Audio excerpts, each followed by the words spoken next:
Hello everyone. हम लोग BSc first sem में एल्कीन्स पढ़ रहे थे, जिसमें हम प्रॉपर्टीज़ ऑफ एल्कीन्स पढ़ रहे थे। प्रॉपर्टी ऑफ एल्कीन्स में हमने एडिशन रिएक्शन के बारे में बात की थी। पहली रिएक्शन हमने सेट्ज़ेफ रूल से समझाई थी। दूसरी रिएक्शन हम आपको बता रहे हैं addition of an unsymmetrical molecule over a double bond. Addition of unsymmetrical molecule over a double bond मतलब कोई अनसिमेट्रिकल मॉलिक्यूल का डबल बॉन्ड पे कैसे एडिशन होता है, इसको एक्सप्लेन किया था मार्कोनिफ ने। इसीलिए इसको बोला गया मार्कोनिफ रूल। क्या था? The ionic addition of unsymmetrical reagent, जो अनसिमेट्रिकल रिएजेंट होता है हमारा, टू अनसिमेट्रिकल ओलेफिन्स, जो हमने अनसिमेट्रिकल एल्कीन लिया है, proceed in a such a way that the more positive part of the reagent, जो रिएजेंट हमने लिया है उसका जो मोर पॉजिटिव पार्ट है, become attach to the carbon atom, उस कार्बन एटम से अटैच होता है with larger number of hydrogen atom. मतलब अगर हमने कोई अनसिमेट्रिकल रिएजेंट का रिएक्शन हम किसी अनसिमेट्रिकल एल्कीन से कराते हैं, तो उस अनसिमेट्रिकल रिएजेंट का जो पॉजिटिव पार्ट होता है वो एल्कीन के, अनसिमेट्रिकल एल्कीन के उस कार्बन पे जाके अटैच होता है जहाँ पे larger number of hydrogen atom होता है। इसको समझते हैं कैसे?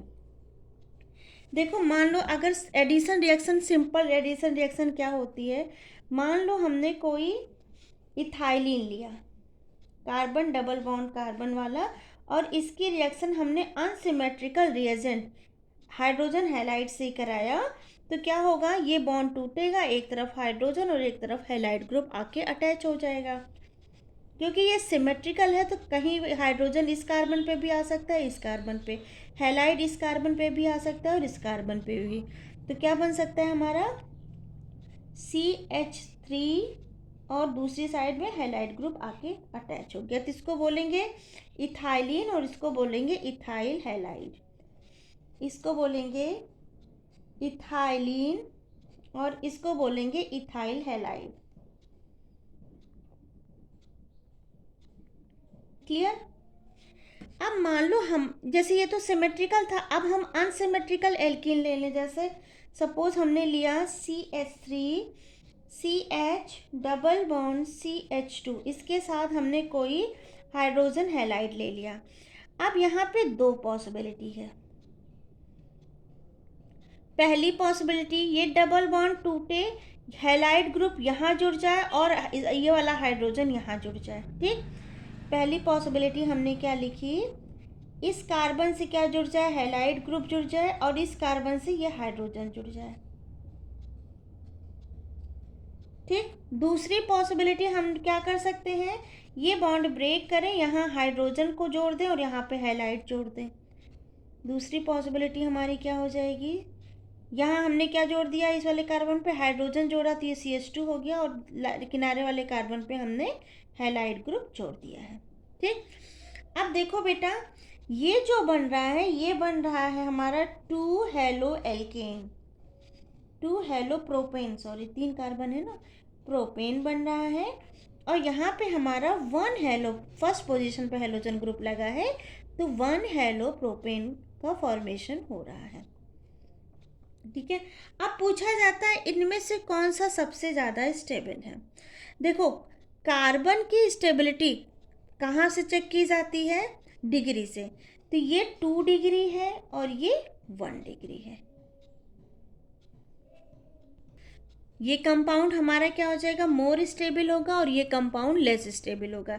ये मेजर प्रोडक्ट बनेगा और ये माइनर प्रोडक्ट बनेगा।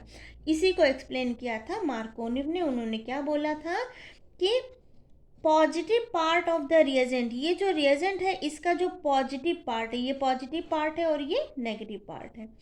Positive part of the reagent become attach to the carbon atom with larger number of hydrogen. ये पॉजिटिव पार्ट जो है वहाँ जुड़ेगा जहाँ पे लार्ज नंबर में हाइड्रोजन होंगे। तो अगर इस कार्बन पे देखें और इस कार्बन पे देखें, क्योंकि यहीं से बॉन्ड टूटा है, यहीं जुड़ना है, एडिशन यहीं पे होना है इन्हीं दो कार्बन के साथ। तो positive part of the reagent वहाँ अटैच होगा जहाँ पे लार्ज नंबर ऑफ हाइड्रोजन हो। यहाँ एक कार्बन है, एक हाइड्रोजन है और यहाँ 2 हाइड्रोजन है, इसलिए पॉजिटिव चार्ज यहाँ आके जुड़ेगा। और रिमेनिंग जो हैलाइड ग्रुप है, क्योंकि यहाँ कार्बोकेटाइन का फॉर्मेशन होगा, तो ये नेगेटिव चार्ज आके यहाँ पे जुड़ेगा। क्लियर बेटा, समझ में आ रही ये चीज़ें? ये था मार्कोनिफ रूल। एक और एग्जाम्पल से इसको समझते हैं। सपोज हमने लिया है कार्बन डबल बॉन्ड कार्बन, इसके साथ हाइड्रोजन है, यहाँ एक मिथाइल ग्रुप लगा है, यहाँ एक मिथाइल ग्रुप लगा है, ये सिंगल बॉन्ड कार्बन है और इसके साथ हमने अनसिमेट्रिकल रिएजेंट लिया है। देखो ये भी हमारा अनसिमेट्रिकल है, ये भी हमारा अनसिमेट्रिकल है। बॉन्ड ब्रेक होगा, मार्कोनिम ने बोला था जहाँ पे ज़्यादा नंबर ऑफ हाइड्रोजन होंगे वो वहाँ पे पॉजिटिव चार्ज उड़ेगा, जहाँ पे कम होंगे वहाँ पे नेगेटिव। तो इन दोनों कार्बन में अगर हम कंपेयर करें तो इसके पास ज़्यादा हाइड्रोजन है, मतलब H प्लस आके यहाँ अटैच होगा और Br माइनस इस कार्बन पे अटैच होगा। तो क्या बन जाएगा न्यू प्रोडक्ट? इस वाले कार्बन पे क्या आके जुड़ेगा? Br, क्योंकि यहाँ पे हाइड्रोजन कम है। और इस वाले कार्बन पे क्या आके जुड़ेगा? हाइड्रोजन। ठीक, यहाँ पे एक हाइड्रोजन एज इट इज था और ये हमारा CH3 हो गया। ठीक है, ये है हमारा 2 मिथाइल ब्यूट 1ene। क्लियर? और इसको हम बोलेंगे 2 ब्रोमो सेकेंड पोजीशन पे ब्रोमो ग्रुप लगा है, मिथाइल ग्रुप भी लगा है। 2 bromo 2 methyl butane. Clear? Markovnikov rule समझ में आया सबको? गुड। अब इसको हम मैकेनिज्म से समझते हैं, होता क्या है बेटा।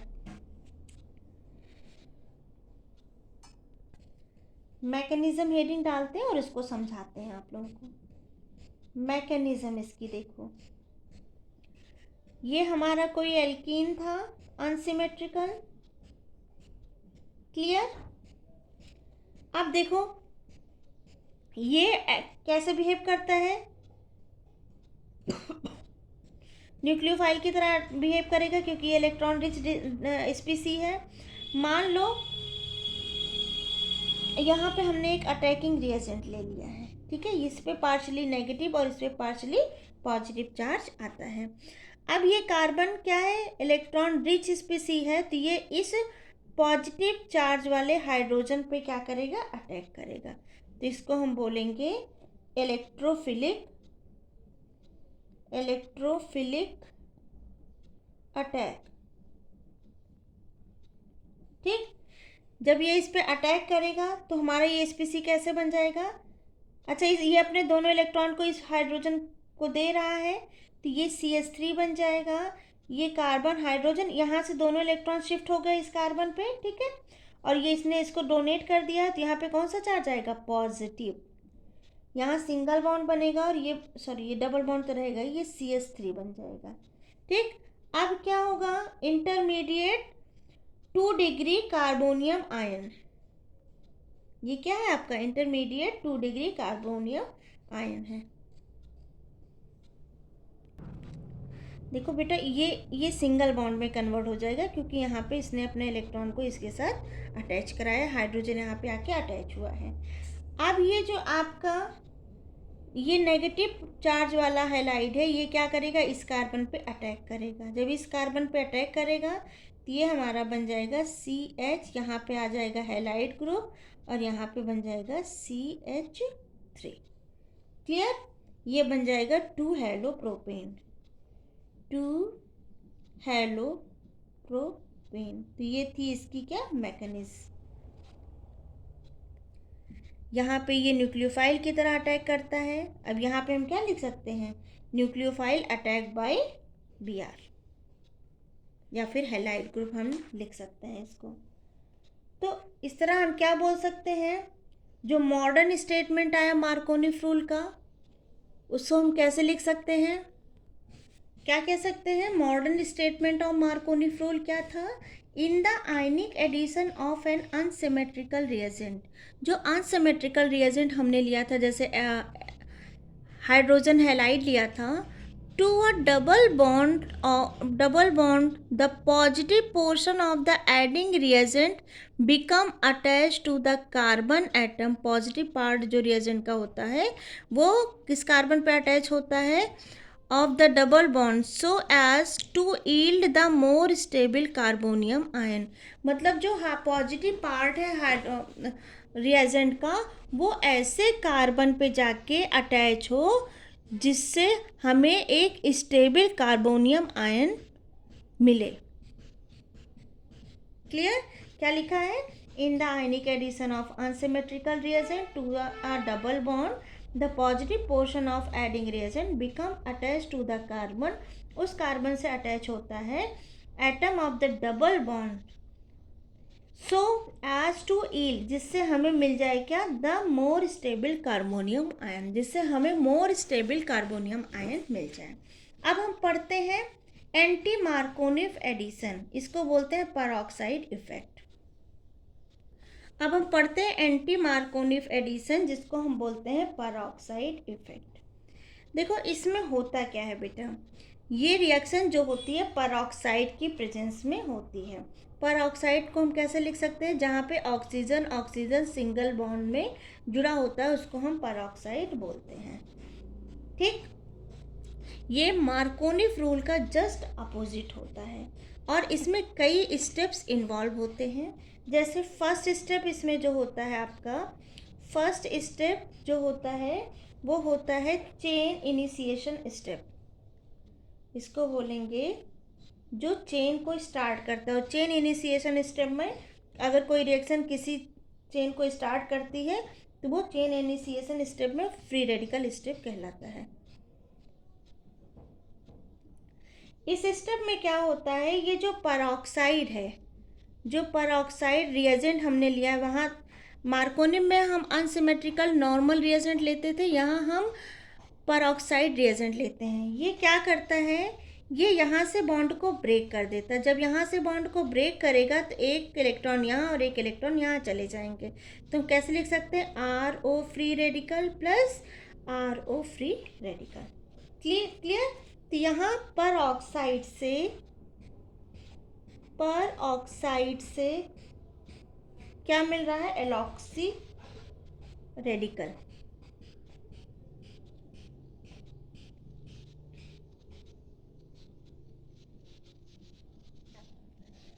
एलॉक्सी रेडिकल, ठीक है। अब इसका एक रेडिकल क्या हो रहा है, HBr से रिएक्ट कर रहा है और क्या बना ले रहा है आपका, कोई अल्कोहलिक ग्रुप बना ले रहा, और यहाँ से Br रेडिकल क्या हो जाता है, फ्री हो जाता है। इसको चेन इनिशिएशन बोलते हैं। ठीक, अब आता है सेकेंड स्टेप। ये हमारा क्या था, फर्स्ट स्टेप, जिसमें परऑक्साइड फ्री रेडिकल में कन्वर्ट होता है और ये जो अनसिमेट्रिकल रिएजेंट है इसमें से फ्री रेडिकल को जनरेट करता है। क्लियर? सेकेंड है आपका सेकेंड स्टेप, जिसको हम बोलेंगे chain propagation step. Chain propagation step. Chain propagation step में क्या होता है, ये जो Br फ्री रेडिकल है ये अटैक करता है किस पे, प्रोपाइलिन मॉलिक्यूल। कोई अनसिमेट्रिकल एल्कीन ले लो, जैसे हमने यहाँ पे लिया है CH3CH double bond CH2 plus में Br फ्री रेडिकल। ये इलेक्ट्रॉन डेंसिटी यहाँ पे ज़्यादा है, ठीक है, और ये कहीं ना कहीं इलेक्ट्रॉन डेफिशिएंट होता है। ठीक, यहाँ से जब बॉन्ड ब्रेक होगा, जब ये इस पर अटैक करेगा तो एक फ्री रेडिकल यहाँ जनरेट होगा और एक फ्री रेडिकल यहाँ जनरेट होगा। ये Br अपने फ्री रेडिकल के साथ इस कार्बन पे आएगा और इससे बॉन्ड बना लेगा। तो यहाँ पे दो पॉसिबिलिटी है। एक पॉसिबिलिटी Br इस कार्बन से जुड़ जाए और फ्री रेडिकल यहाँ हो जाए। दूसरी पॉसिबिलिटी Br इस कार्बन से जुड़ जाए, फ्री रेडिकल यहाँ चला जाए। तो ये हम इसको कैसे लिख सकते हैं, CH3CH। एक पॉसिबिलिटी कि फ्री रेडिकल यहाँ जनरेट हो जाए और ये बन जाए CH2Br। दूसरी पॉसिबिलिटी क्या हो सकती है, CH3 यहाँ पे आके Br जुड़ जाए और ये बन जाए आपका CH2 फ्री रेडिकल। ठीक है। अब ये जो सेकेंडरी डिग्री कार्बोकेटायन होता है, इसका जो फ्री रेडिकल होता है ये मोर स्टेबल होता है, और ये जो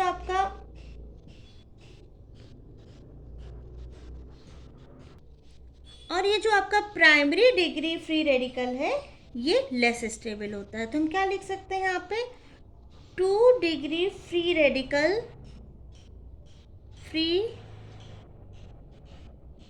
रेडिकल कैसा होता है, मोर स्टेबल, और 1 डिग्री फ्री रेडिकल कैसा होता है आपका, लेस स्टेबल।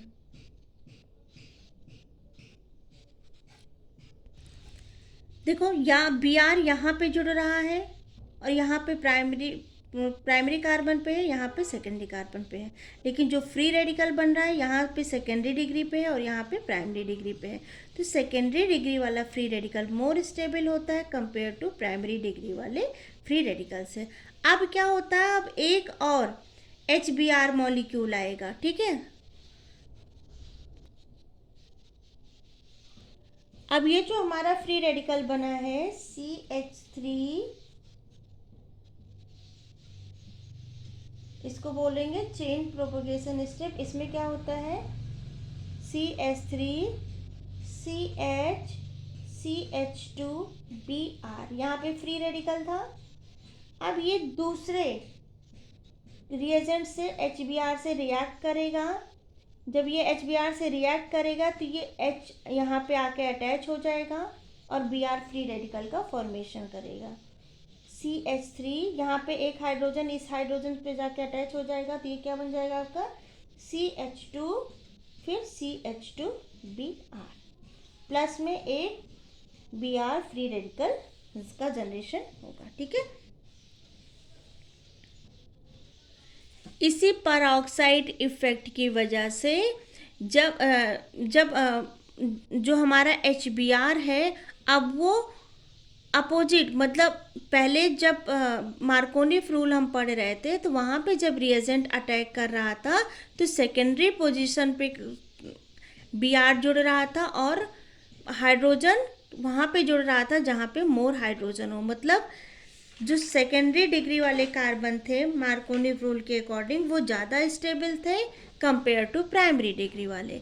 लेकिन जब हम परऑक्साइड की बात करते हैं तो फ्री रेडिकल का अरेंजमेंट कुछ ऐसे होता है कि यहाँ पर ये मार्कोनी रूल के जस्ट अपोजिट प्रोडक्ट देता है। ठीक है, किसकी प्रेजेंस में, परऑक्साइड की प्रेजेंस में। क्लियर, क्योंकि ये मार्कोनी रूल के अपोजिट प्रोडक्ट देते हैं इसलिए इनको हम एंटी मार्कोनी रूल बोलते हैं। नेक्स्ट रिएक्शन है, हमने 2 रिएक्शन पढ़ी, एक Br2 का एल्केन से रिएक्शन जिसको सेटजेव ने समझाया था, दूसरा हमने HBr का एल्केन से रिएक्शन जिसको मार्कोनी अपने रूल से समझाया था, तीसरा हमने परऑक्साइड के प्रेजेंस में एल्कीन से रिएक्शन कराई तो एंटी मार्कोनी रूल के थ्रू उसको समझाया गया। ठीक है, अब हम पढ़ेंगे एडिशन ऑफ सल्फ्यूरिक एसिड और addition of water to an alkene. अब हम पढ़ेंगे क्या, नेक्स्ट रिएक्शन है एडिशन ऑफ सल्फ्यूरिक एसिड। अभी तक हम हेलोजन पढ़ रहे थे, एडिशन ऑफ हेलोजन। अब हम पढ़ेंगे addition of sulphuric acid. Sulphuric acid add to alkene to form alkyl hydrogen sulphate while water add to alkene presence form a alcohol। ठीक है, पहले हम सल्फ्यूरिक एसिड का पढ़ लेते हैं फिर वाटर का पढ़ते हैं। होता क्या है, मैकेनिज्म इसकी समझो। ये एल्कीन है कोई, जब इसकी रिएक्शन हम सल्फ्यूरिक एसिड से कराते हैं, सल्फ्यूरिक एसिड को हम ऐसे भी लिख सकते हैं, सल्फ्यूरिक एसिड का फॉर्मूला होता है H2SO4, इसको हम ऐसे भी लिख सकते हैं। होता क्या है, ये H+ क्या होता है, ये H+ जो है इस एल्कीन पे जाके अटैक करता है, मतलब ये डबल बॉन्ड इस H+ को क्या करता है, लेता है। ये प्रोसेस कैसे होगा, ये बॉन्ड इस कार्बन पे शिफ्ट होगा, जब इस कार्बन पे शिफ्ट होगा तो यहाँ पे नेगेटिव आएगा और यहाँ पे पॉजिटिव चार्ज आएगा। जब यहाँ पे नेगेटिव चार्ज आएगा तो इस सल्फ्यूरिक एसिड का ये जो H+ है वो जाके इस कार्बन पे अटैक कर देगा, कार्बन पे अटैक करेगा, बॉन्ड पे नहीं, ठीक है, इस कार्बन पे जाके अटैक कर देगा। तो कैसे बन जाएगा, क्या हो जाएगा, ये कार्बन सिंगल बॉन्ड कार्बन में कन्वर्ट हो गया, ये हाइड्रोजन इसके साथ चला गया, यहाँ पे हाइड्रोजन का अटैचमेंट हो गया, और यहाँ पे क्योंकि ये दोनों इलेक्ट्रॉन यहाँ शिफ्ट हुए तो इस पर कौन सा चार्ज आएगा, पॉजिटिव चार्ज, और यहाँ पे एज इट इज है, ठीक। और ये बन गया हमारा OSO3H-, ठीक है। इसको बोलते हैं कार्बोकेटायन, कार्बोकेटायन। सेकेंड स्टेप में क्या होता है, सेकेंड स्टेप में ये स्पीसी ऐसे ले लो, यहाँ पे कार्बोकेटायन है। सेकेंड स्टेप में ये जो बना है O-SO3H, ये क्या करेगा, ये नेगेटिव है तो ये इस पॉजिटिव वाले पार्ट पे अटैक कर देगा।